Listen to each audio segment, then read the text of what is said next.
N'attendez pas d'avoir peur de mourir pour avoir envie de vivre. N'attendez pas de perdre le contrôle de votre vie pour décider d'en profiter. Riez, pleurez, souffrez, profitez, vibrez. Mais n'oubliez jamais que vous n'avez qu'une vie. Car il est peut-être difficile de maîtriser le contrôle de sa vie, mais putain que la vie est belle.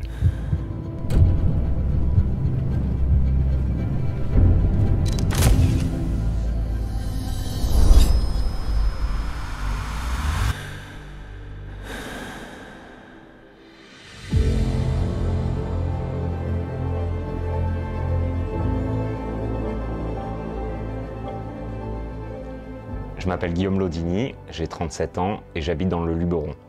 J'ai commencé ma carrière dans l'armée de terre, où j'ai passé 5 ans dans les troupes de montagne.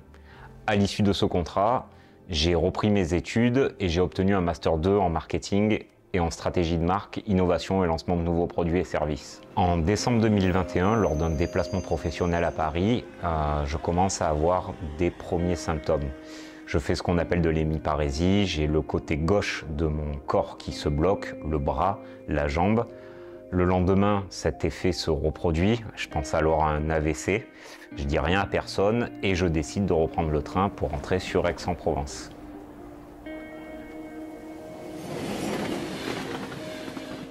Le troisième jour, je passe en urgence un scanner et on me dit alors que j'ai des anomalies de la substance blanche. J'ai des plaques dans le cerveau.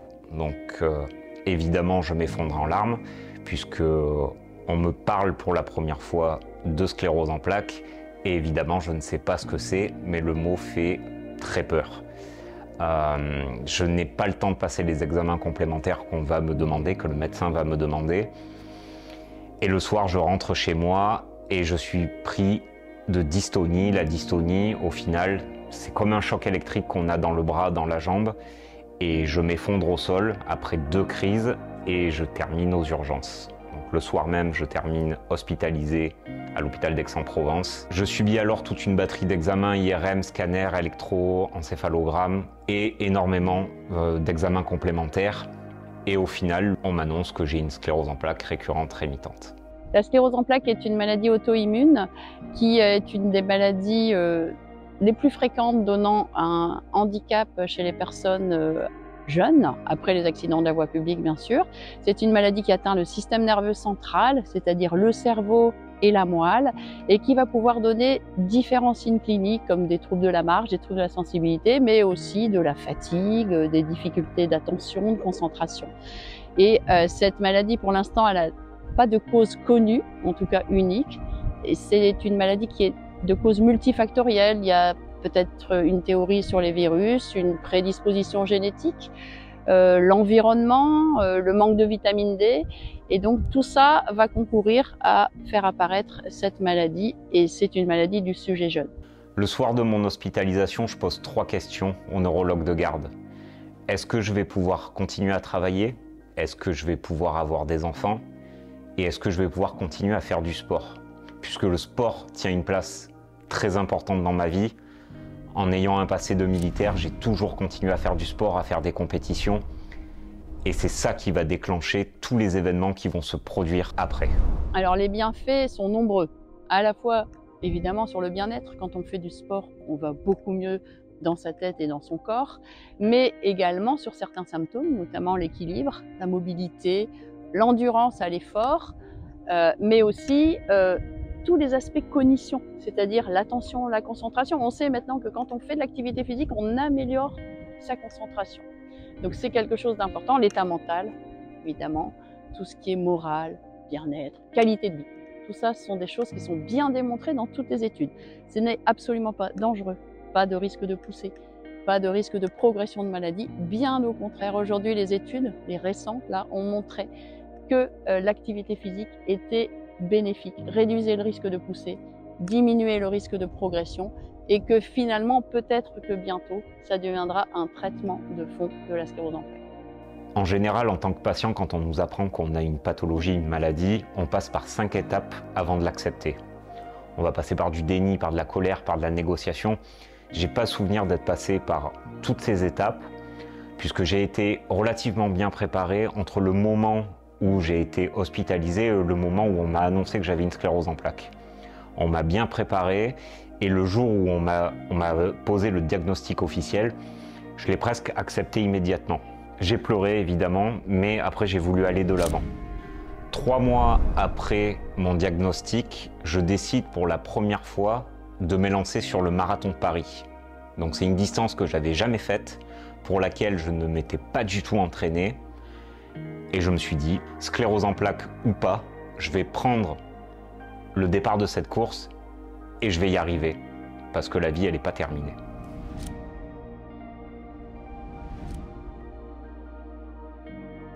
Je décide de donner naissance finalement à un projet global. Ce projet, son objectif, c'est de faire la promotion du bienfait d'une activité physique adaptée pour les patients atteints d'une sclérose en plaques. On décide avec la société IC Visual de tourner une vidéo pour faire connaître la sclérose en plaques et pour montrer qu'il est encore possible de mener une activité physique ou un sport. Cette vidéo, on décide de l'appeler Warrior. Cette vidéo qui devait être finalement unique, un one-shot, est juste le début d'un projet global sport et santé. Et du coup, tout va s'enchaîner, puisqu'après cette première vidéo, on décide de tourner une deuxième vidéo interview, puis on fait une récolte de fonds, puis j'interviens sur la scène, sur une scène pour parler de mon expérience, j'interviens auprès d'un congrès de neurologues, et finalement, je passe de plus en plus de temps à m'impliquer dans le bienfait des patients atteints d'une sclérose en plaques. En juillet 2023, je décide de contacter Vanessa Marc Morales sur les réseaux sociaux. À l'époque, je n'avais qu'un réseau social professionnel. Donc je découvre Vanessa, puisque Vanessa est ultra-traileuse et infirmière. J'entends parler de ses projets, où elle accompagne des patients au sommet du Kilimandjaro. Je vois tout ce qu'elle met en place pour les patients et je trouve ça impressionnant. En plus, Vanessa est détentrice du record du monde de la montée et de la descente du Kilimandjaro en courant. Donc j'y vais au culot, je la contacte sur les réseaux sociaux et je lui propose de faire une vidéo. Tout était déjà prêt, la musique, le scénario, le lieu de tournage, donc le Mont Ventoux, et je lui propose de tourner une vidéo ensemble pour parler du bienfait du sport sur la sclérose en plaques et finalement de la solidarité qui peut exister entre les sportifs professionnels et les sportifs amateurs. Et elle me dit oui tout de suite. En octobre 2023, on décide donc on fait cette vidéo au Mont Ventoux, donc filmée par la société IC Visual, et dès le premier jour, je crois le premier jour ou le lendemain, on s'est très bien entendu avec Vanessa et elle me propose quelque chose de complètement dingue. Elle me dit « Et si tu étais le prochain patient qui grimpait le Kilimandjaro ?» Et je crois que j'ai dû réfléchir au moins 2 bonnes minutes avant de lui dire oui et lui dire « Ok, tu peux compter sur moi ». Et je crois qu'on a validé ça en janvier 2024 ou un peu avant. Et c'était parti du coup pour le projet Heavens Door Kilimandjaro.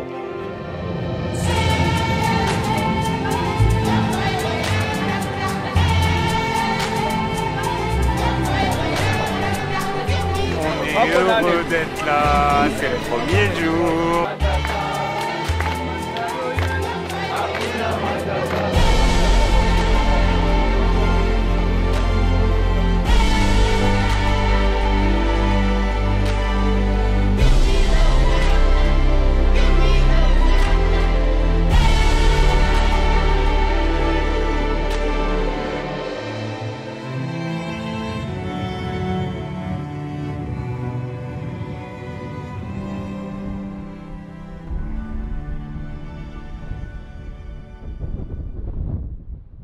Après 9 mois de gestation et 6 mois d'entraînement intensif, le projet Heavens Door Ascension du Kilimandjaro par un patient CEP débute le 15 août 2024. Nous sommes 8 valeureux guerriers et l'équipe de Explore Trekking Adventure composée de 30 porteurs pour débuter l'ascension du Kilimandjaro.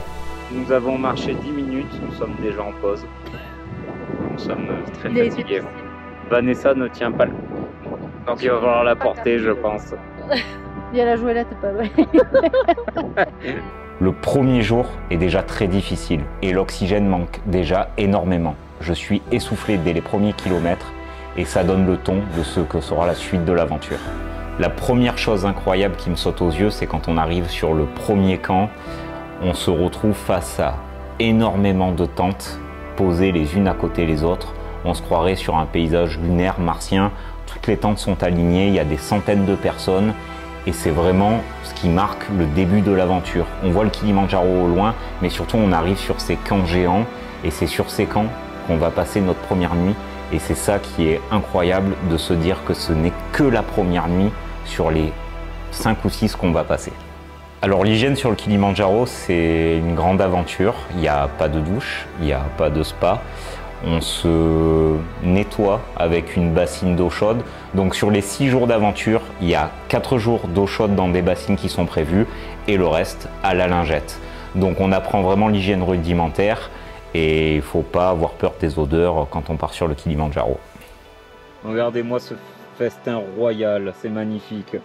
Alors il y a quelque chose qui est vraiment très particulier, c'est que la société Explore Trekking Adventure, pour l'ensemble des étapes de cette ascension, a décidé d'emmener dans le matériel des fleurs en plastique qui posent à chaque pose sur les tables, pour agrémenter les tables, pour faire un peu joli. Donc ces fleurs nous ont accompagnés tout le long, donc c'est pour ça que vous le verrez à travers tout le documentaire. Attends, je te jette là. Attends, t'es prêt? Ouais. Action. Ouais, je disais pour moi que le Kilimandjaro était un gros tournant dans ma vie parce qu'il s'est passé énormément de choses en 2024. Il y a même depuis 2022 avec le diagnostic de la CEP, je suis passé par malheureusement 2 dépressions et un burn-out. Et que là, cette année, ça a été l'année où je me suis remis complètement d'équerre. J'ai pris soin de moi pour la première fois, je pense, en 37 ans. Et le Kilimandjaro, c'est le tournant entre la fin d'une ancienne ère et d'une nouvelle ère qui arrive bientôt, une reconversion professionnelle. Et c'est le marquant. Donc, Vanessa, j'ai envie de te dire, amène-moi au sommet. Et voilà. Yes.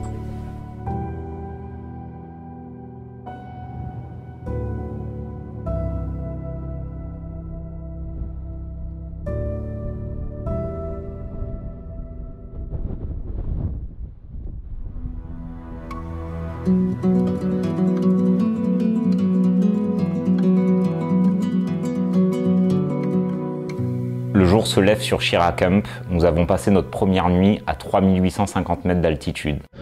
Bon, est-ce que les copains ils ont bien dormi pour leur première nuit? Ouais, grave, trop bien. Un peu froid ce matin, mais il fait bon. Moi, au premier jour, ça va.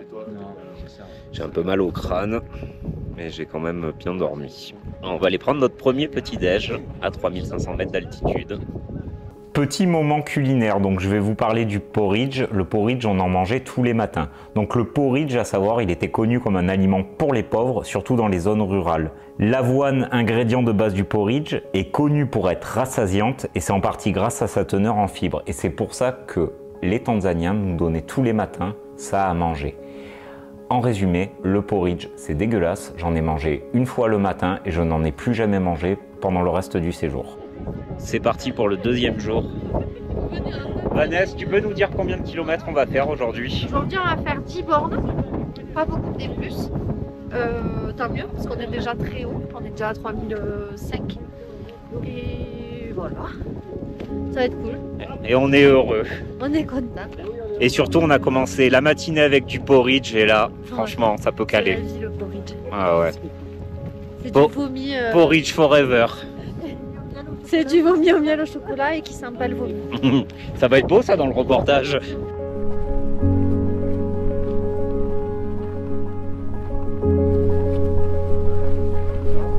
Alors les porteurs, pour faire un petit peu d'ambiance pendant la montée, mettaient des enceintes portables sur leur sac à dos.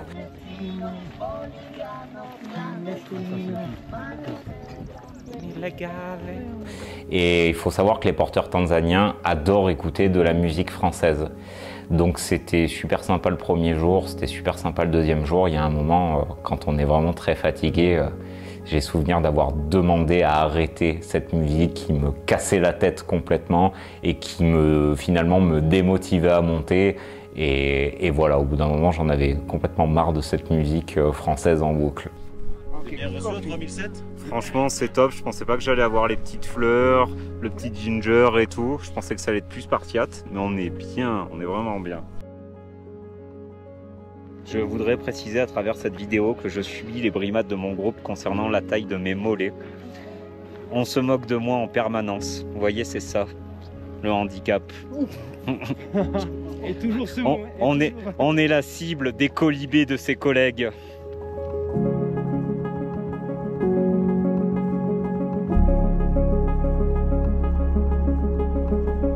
Donc là, on est à J2, c'est le deuxième jour d'expé, on est quasiment on s'approche des 4000 mètres d'altitude. J'ai remarqué que Guillaume avançait plutôt bien, il y a vraiment un état global qui est rassurant. Après, comme je le sais, la sclérose en plaques, on va dire un des signes majeurs, c'est la fatigue. Là, aujourd'hui, en tout cas, je ne ressens pas cette fatigue chez Guillaume. Il se repose pas mal, il écoute un petit peu tout ce qu'on lui conseille, donc ça va être la réussite du sommet. Donc deuxième jour d'expédition, aujourd'hui je me sens beaucoup mieux qu'au premier jour. Hier ça a été difficile, parce que vraiment le changement d'altitude, j'ai senti que j'étais beaucoup plus essoufflé, un peu d'hyperventilation, j'ai commencé à avoir mal à la tête. J'ai pas été stressé jusqu'au jour d'arrivée en Tanzanie, mais j'ai commencé à stresser peut-être en fin de la première journée ou fin de début de la nuit. Je voyais que j'étais dans tous les sens, cherchais mes affaires, j'étais hyperventilé et tout. Et j'ai dormi comme un bébé. J'ai passé la meilleure nuit que j'ai passée depuis des mois, je pense. Je n'arrête pas de dormir. Donc ça, c'est une bonne chose au final, puisque j'ai bien dormi cette nuit, je fais des siestes. Et aujourd'hui, la journée s'est vraiment très très bien passée. Donc la deuxième journée s'est vraiment très très bien passée. Musculairement, pas de fatigue. Au niveau du souffle, pas de fatigue. Et on me donne des bons conseils, parce que des fois, j'ai tendance à croire que je suis en retard. Je cours pour rattraper les autres, alors qu'il ne faut pas s'agiter du tout et il faut aller à son rythme. L'ambiance est très très bonne et j'ai tout le monde qui est là pour m'appuyer, pour m'encadrer, pour me donner des conseils, pour m'aider quand il y a besoin de m'aider. Donc c'est vraiment top. J'attends de voir la suite. Donc, ce qui était intéressant et ce qui était sécurisant, c'était le fait d'avoir une infirmière, d'avoir Vanessa avec nous, qui contrôlait 2 fois par jour nos pulsations cardiaques et notre niveau d'oxygénation. Donc c'était rassurant de l'avoir avec nous. Elle nous prenait les stats le matin et les stats le soir pour être sûr que je n'avais pas de problème de mal aigu des montagnes, de difficultés d'adaptation et que je n'avais pas un rythme cardiaque trop élevé.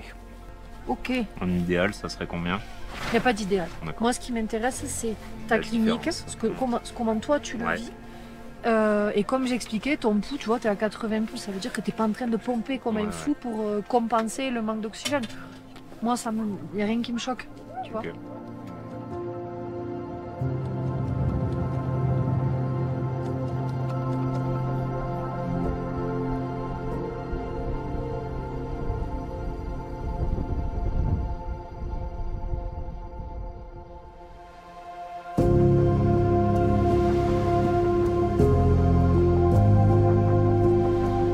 Le jour 3 marque un tournant dans l'expédition puisque c'est la première rotation qui va nous permettre de nous acclimater au-dessus de 4000 mètres. Donc là, aujourd'hui, ce jour-là, on avait prévu de monter à 4600 mètres d'altitude. Donc c'était le premier moment difficile de l'expédition qui était prévu. Donc c'était vraiment un jour de test. Le début du jour 3 a été difficile pour moi puisque c'est le premier matin où je me suis levé avec des symptômes. Je me suis levé avec des maux de tête, je me suis levé avec la nausée et c'est la première fois où Vanessa a dû me médicamenter, première fois où j'ai subi les effets finalement de l'altitude et du manque d'oxygène. Donc première crainte par rapport à mon état de santé et première médicamentation. Donc ce qui était très important ce jour-là, c'est évidemment que la médicamentation fonctionne pour que je puisse continuer l'aventure et que je ne sois pas malade pendant que je marche. Au 3e jour, Vanessa décide que je ne dois plus porter mon sac à dos. Donc à savoir que nous avions tous 2 sacs à dos pour l'expédition, un sac à dos d'une vingtaine de kilos qui était porté par un porteur et un sac à dos d'environ 2-3 kilos qui contenait notre matériel pour la journée. À partir du 3e jour, quand je suis malade et qu'elle me met sous médicaments, elle prend la décision que je ne porterai plus mon sac de 2 ou 3 kilos.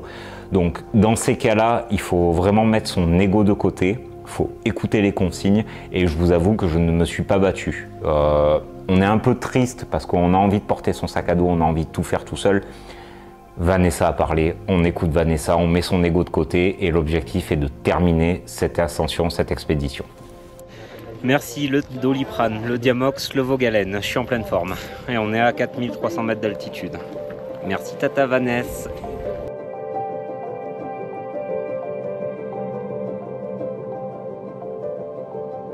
Comment ça se passe à 4005 Guillaume? Ça va, je me sens mieux maintenant qu'au réveil ce matin. Bon bah petit coup de fatigue quand même, mais ça va, ça s'est bien passé jusqu'à présent.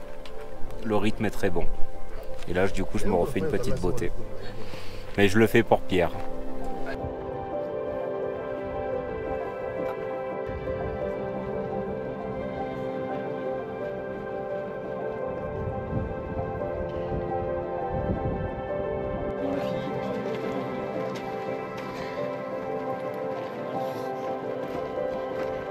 Première grosse émotion de cette ascension, c'est qu'on arrive à 4600 mètres, tous ensemble. C'est la première fois que je pleure quand je touche le panneau. C'est un gros moment de l'expédition, c'est un moment qui est difficile, mais c'est un super beau moment.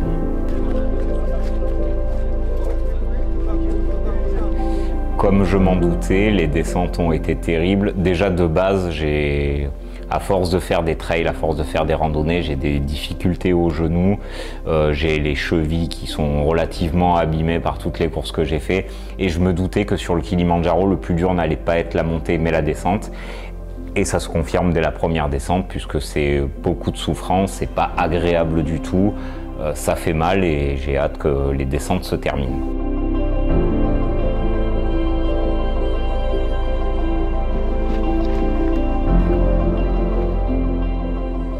Alors la troisième journée a été difficile au départ. Je me suis réveillé avec la nausée et les maux de tête.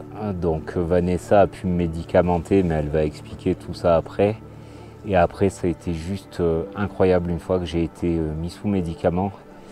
Une journée incroyable où on est monté à 4600 mètres. Ça s'est très bien passé au niveau de l'acclimatation. Un gros moment d'émotion puisque j'ai pleuré en arrivant à 4600 devant déjà la beauté de l'aventure, mais je crois que je ne m'attendais pas aussi à cette extraordinaire aventure humaine parce qu'on a un groupe qui est juste exceptionnel, tout le monde se soutient et je crois qu'ils m'ont fait autant pleurer que le paysage en lui-même et c'est un vrai pur bonheur, une vraie découverte, je me redécouvre aussi et c'est incroyable. Tu as marché plus de 8 heures aujourd'hui, on est monté à 4600 mètres d'altitude, donc c'est pas rien. Tu as plutôt très bien réagi. Là, c'est repos, vraiment, il faut vraiment que tu sois sérieux sur ça. Tu te reposes, tu manges bien. Et demain, on part pour un step qui est encore un peu plus rude, parce qu'on monte jusqu'à 4700 mètres d'altitude. Donc voilà, je pense qu'on est bien parti.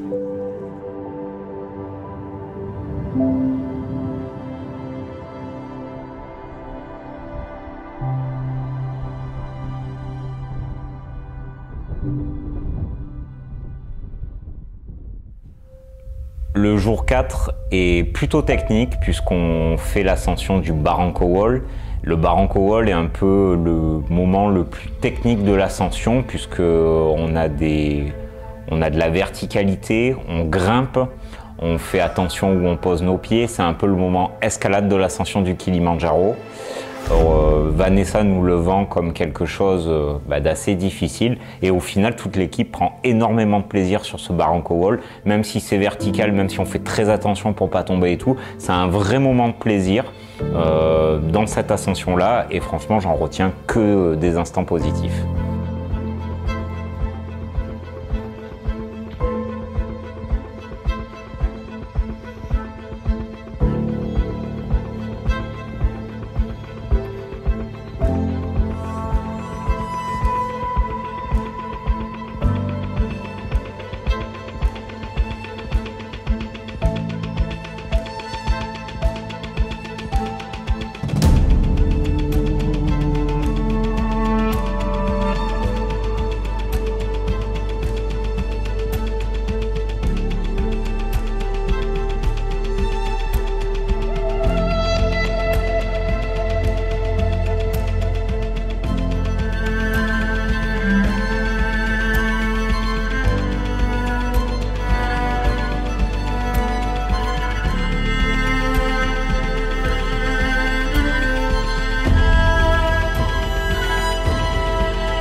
pas simple tout le temps. C'est normal, hein. Mais toujours avec le sourire.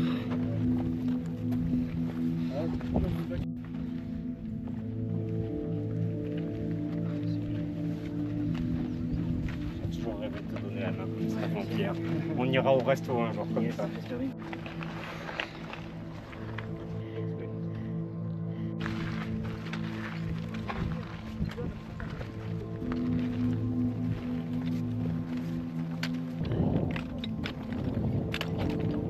Guillaume, je vais être chiante, mais au moins une gorgée.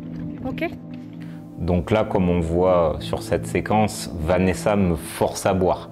Donc il y a plusieurs choses à savoir. Déjà, moi je suis quelqu'un d'habitude qui boit pas beaucoup, qui s'hydrate très peu, et ça a été très bien puisque toute l'équipe était là pour me booster, pour ne pas oublier de boire, ne pas oublier de manger. La deuxième chose, c'est que je n'avais déjà plus mon sac à dos, donc je n'avais rien à proximité, je n'avais ni à manger ni à boire, et à chaque fois que j'avais besoin de boire un coup, de manger, soit on me l'imposait, on m'apportait la gourde ou on m'apportait à manger, soit j'étais obligé de demander et quelqu'un allait me chercher. Donc là, l'équipe a été merveilleuse puisqu'au final, ils m'ont alimenté, ils m'ont fait boire, mais ce qui m'a permis de ne pas avoir de crampes, de ne pas me déshydrater, et c'était toujours des petits rappels à l'ordre. Mets de la crème solaire, mets du labello, mets de l'eau. Donc ils se sont comportés tous comme des parents pour moi, et voilà, ça a été une vraie famille, ils ont pris soin de moi et c'est ce qui m'a permis de poursuivre l'aventure.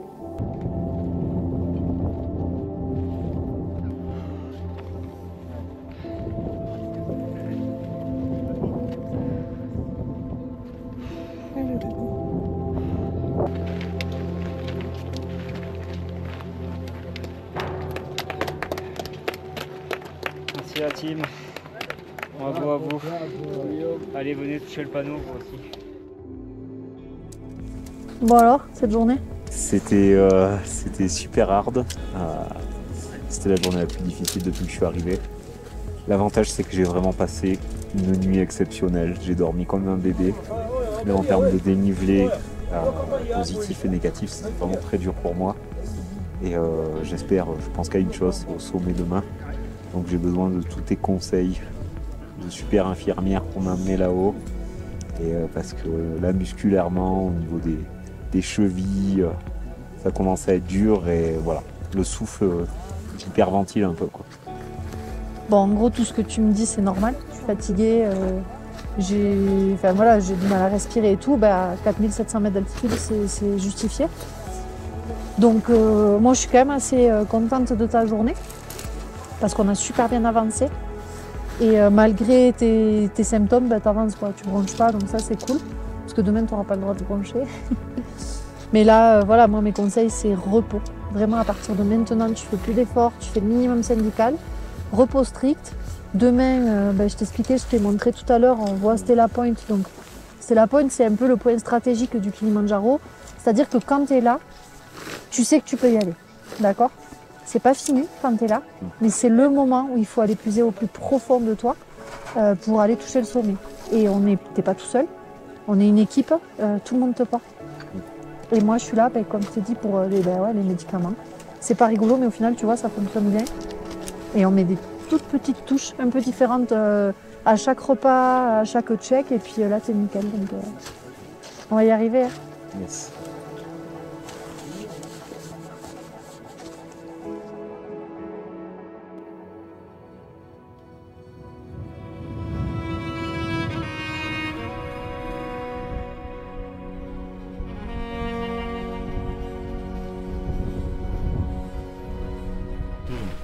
Bonjour cher public, il est 2h15 du matin et on va partir pour le pic Uru, pour le sommet. On va faire la tentative de sommet. Il est 2h15, on a relativement bien dormi, plus ou moins. Et voilà, c'est le dernier jour et on est prêt. Et est-ce que tout le monde est content? Oui, on est bien là. Ah, merci les copains.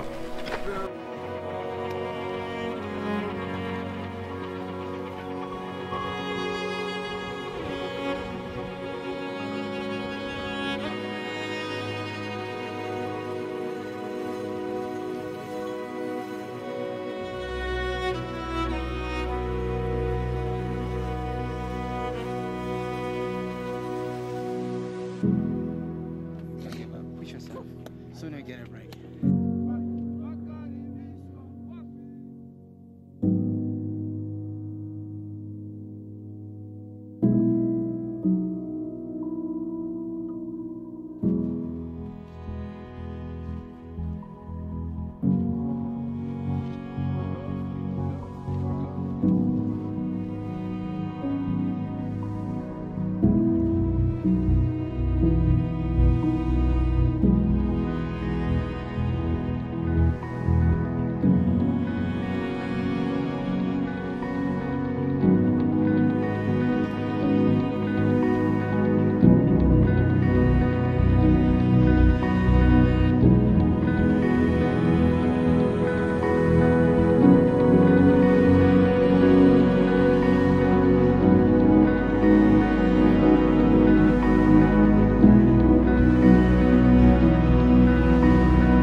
Je m'appelle Guillaume Lodini, j'ai 37 ans et j'ai une sclérose en plaques et je viens d'atteindre le sommet du Kilimandjaro.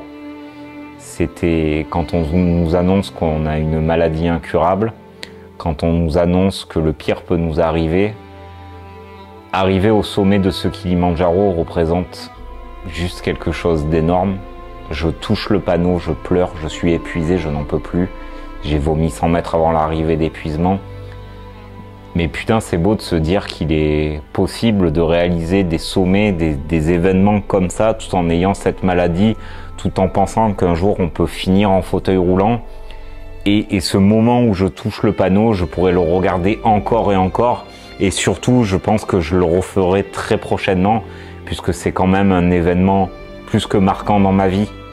Donc, quand vous regardez ce reportage et que vous me voyez en train de toucher le panneau, dites-vous qu'il est encore possible, qu'il est toujours possible de rêver, qu'il est toujours possible d'atteindre ses objectifs.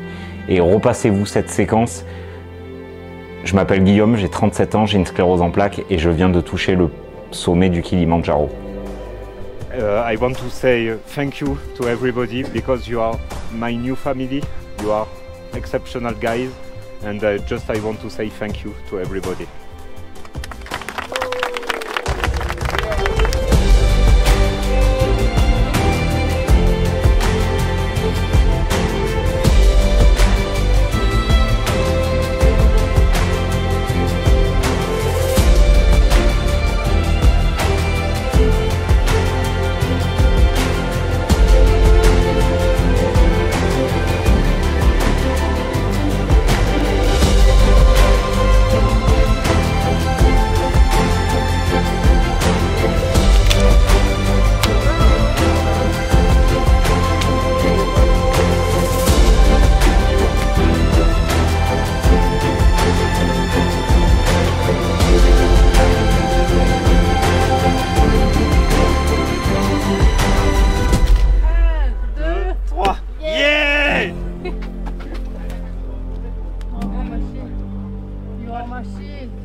Vanessa. Chiale pas. C'est un grand plaisir. C'est que du bonheur. Bon, moi j'aurais adoré faire ce Kilimanjaro avec Kylian Jornet, mais il n'était pas disponible. Ça déjà c'est pourri. Moi je me barre, hein. Vas-y. Je lui ai dit please Kylian, please. Je rigole. Je parle pas catalan en plus. C'était un peu gênant. Bon allez, Anto il va se taper tout ça là, des rochers. Maintenant je t'ai dit toi, qu'est-ce que tu as pensé de l'expédition? Ah oui mais tu ouais. parles de Jornet. Ah pardon, bon, mais oui mais excuse-moi. Ok. C'était le problème. Alors cette expé, franchement, pour moi en tant qu'infirmière, ça a été relax, très très relax parce que tu m'as pas donné trop de travail. À part le petit Diamox que j'ai mis en place au J3. Mais voilà, ça s'est super bien passé, t'as pas eu trop de symptômes liés à ta sclérose en plaques, donc ça c'est cool. Et après, mental d'acier, parce que la nuit elle a été très longue pour toi le jour du sommet, et tu t'endormais et j'étais bien pénible derrière toi à te réveiller tout le temps, avec Djambé qui chantait Don't sleep, gigi, gigi, don't sleep. Ouais. Donc on chantait ça tous les deux, c'était cool. Mais non, ouais, vraiment, t'as été. Je pense que ton mental t'a poussé au sommet. Et la redescente aussi, parce qu'elle est rude. Hein. Non, on en avait parlé, mais. Non, moi je suis super contente d'avoir vécu ça avec toi. Et puis, ouais, pour moi, c'était pas hyper compliqué à gérer au niveau paramédical. Donc, merci. Et du coup, toi, tu l'as senti comment en fait cette expé? Parce qu'on n'a pas trop débriefé. Comme je te disais, moi, j'aime pas trop débriefer quand c'est chaud. Et voilà. Bah du coup moi l'expédition, bon déjà ça a été juste merveilleux humainement et sportivement. Je m'attendais à ce que ça soit dur, ça a été très dur. Je suis content vraiment d'avoir atteint le sommet. Le 5e et 6e jour ont été très difficiles. Évidemment le jour de la montée ça a été, j'allais dire compliqué, mais je suis content d'avoir atteint le sommet. J'ai eu beaucoup de difficultés à rester réveillé au réveil le matin, puisqu'on s'est réveillé à 2h du matin et qu'on a enquillé derrière. J'ai eu beaucoup de mal à tenir debout, petits problèmes d'équilibre, perte de repères des fois, et à chaque fois que je me posais, je m'endormais. C'était vraiment du coup très très difficile. Mais putain, qu'est-ce que c'est beau! Qu'est-ce que c'est beau! Enfin, faut le dire, on le verra aux images, de toute façon, j'ai pleuré. T'as vu là-haut beaucoup. en fait ce switch dans ton cerveau, parce que t'es arrivé, tu dormais quasiment, et dès que tu touches le panneau, en fait, t'as repris limite conscience. C'était ah ben venez, on fait les photos, et c'est ça qui est barge, de dire que ton corps en fait il est capable de passer d'un état presque catastrophique. Tu fais ça à Marseille, t'es hospitalisé, enfin tu vois, ça va pas du tout. Et en 3 secondes, voilà, tu switches et tout va bien. Et ça tu t'en es rendu compte de ça? Ouais, tout à fait. Au sommet, pendant la montée aussi, je me suis endormi, j'ai dormi quasiment, enfin, je m'endormais toutes les 2 minutes pendant 5 heures. Le jour s'est levé, mon cerveau a switché. Et j'ai monté, voilà, ça a monté. La descente a été difficile, et heureusement que les porteurs étaient là. Heureusement que j'avais 2 porteurs pour m'aider dans la descente. Mais il était hors de question de toute façon de ne pas aller au sommet. Donc, step by step, un pas après l'autre, coller. Et on y a été, et il était hors de question de toute façon. Je suis très content qu'on ait eu 100% de réussite en plus dans l'équipe. 100% de sourire pendant toute la semaine. On a une équipe juste merveilleuse. On t'a mis au chômage en tant qu'infirmière. C'est vrai. Mais voilà. Une semaine de vacances sur le Kili pour moi. Nous, c'était pas des vacances, mais, mais en tout cas, c'était juste merveilleux. Et j'ai beaucoup pleuré, et je sais pourquoi. Donc merci Vanessa, tu me supportes depuis octobre 2023 maintenant. Et ça fait un moment qu'on prépare cette aventure. Alors juste merci. Et voilà.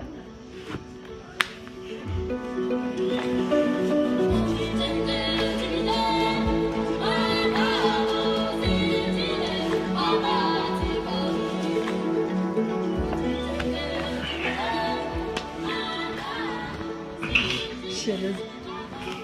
Si tu veux. On le laissera.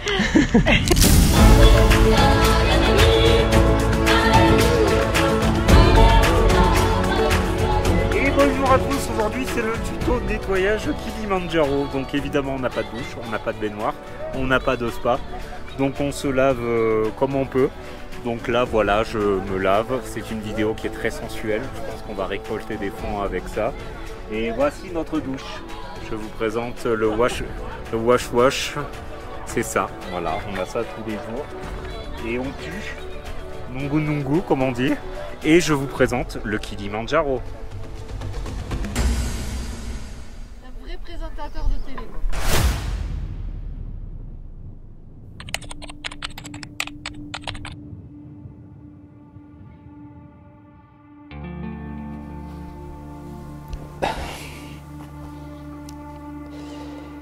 On est le 15 octobre 2024, ça fait 2 mois que je suis rentré de l'expédition sur le Kilimandjaro et ma vie a complètement changé de manière positive. J'ai quitté mon travail le 6 septembre 2024 après 12 ans passés dans la société, 12 ans à travailler dans le marketing, dans l'industrie. J'ai entamé une reconversion professionnelle. Aujourd'hui, je suis étudiant à 37 ans chez Prépa Sport Aix-en-Provence. Donc, je suis une formation, un BPGEPS activité physique pour tous, pour devenir éducateur sportif. Mon objectif est de me spécialiser dans le sport santé, donc avec plusieurs activités et devenir éducateur sportif. Aussi développer la partie conférence pour aller parler aux entreprises, aux associations, aux établissements médicaux du bienfait du sport sur la santé, sur le handicap. Je suis en train de monter mon association, donc il y a énormément de choses qui ont changé. Ce Kilimandjaro a été vraiment un déclic pour moi. C'est 6 jours d'expédition, mais c'est 6 jours qui ont changé ma vie, qui ont fait que j'ai recommencé à zéro, mais qui font qu'aujourd'hui, je suis vraiment très heureux. J'en suis à plus de 1000 jours avec ma sclérose en plaques, mais je le vis bien. Physiquement, c'est pas facile tous les jours, mais qu'est-ce que je peux dire de plus à part que la vie est belle et qu'il faut continuer à s'accrocher, il faut continuer à rêver et que je suis très heureux aujourd'hui.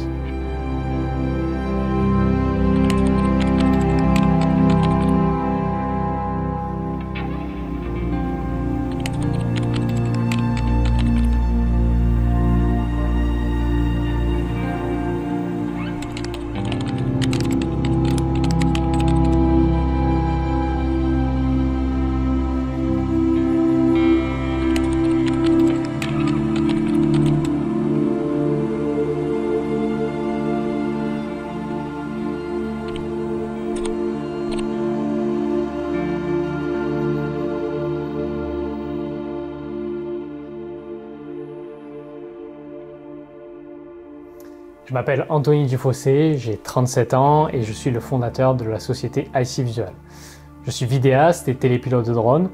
On est une société qui est destinée à faire de la prise d'image pour des entreprises, des événements ainsi que des reportages. Alors c'est vrai qu'en fait la première fois que j'ai rencontré Guigui, c'était quand on était au CrossFit, on faisait le sport ensemble et quand il m'a parlé de son projet, ça a été quelque chose d'impactant pour moi parce que en fait, c'était le début de mon entreprise, c'est le moment où je commençais et c'était un projet pour moi de valeur, quelque chose qui était vraiment un plus dans lequel j'avais envie de m'investir. Et avec une personne comme ça, on a vraiment envie de se donner à fond. Donc ça a été un réel plaisir de pouvoir commencer avec nos 2 premiers projets. Alors tout début, il y avait juste Warriors en fait, et puis quand on a vu l'ampleur que ça prenait à notre niveau, on était super ravis de ça et on a vraiment envie de développer. Aujourd'hui, ça nous a quand même amené en très peu de temps à une ascension du Kilimandjaro, quoi. Et ça, c'est vrai que c'est vraiment génial. C'est un pur plaisir de travailler avec cette personne-là, hyper carré, gentil, avec de bonnes ambitions, un beau projet, et moi d'y participer, c'était le must. Hello, moi c'est Alpha, et en 2019, on m'a diagnostiqué une sclérose en plaques. Au début, assez défaitiste, j'ai finalement découvert que le sport pouvait transformer ma vie. Et la STEP ne m'a pas empêché d'avancer. Je me suis marié, j'ai eu un enfant et j'ai voyagé dans plein de pays depuis le diagnostic. J'ai déjà couru 2 marathons et aujourd'hui je suis même devenu coach sportif spécialisé dans l'accompagnement des personnes atteintes de sclérose en plaques. Ma mission est d'aider d'autres personnes à vivre pleinement malgré ce handicap indivisible. Soutenir Guillaume dans son ascension du Kilimandjaro était une évidence pour moi. Le sport fait désormais partie intégrante de sa vie et il est un véritable exemple. Malgré le diagnostic, il a non seulement repris le contrôle de sa vie, mais il repousse ses limites. Je suis convaincu qu'il va relever ce défi avec brio. Alors aujourd'hui, je pense que Guillaume est heureux Au démarrage, il m'avait dit il faut absolument que mon projet professionnel soit validé avant l'ascension du Kilimandjaro. Et c'est effectivement un objectif qui a été atteint et aujourd'hui, Guillaume a gagné en sérénité, a gagné en équilibre de vie et a vraiment repris le lead en fait sur sa vie et sur ses choix. Et je crois que voilà, à partir de là, il a tout pour réussir et faire de grandes choses demain.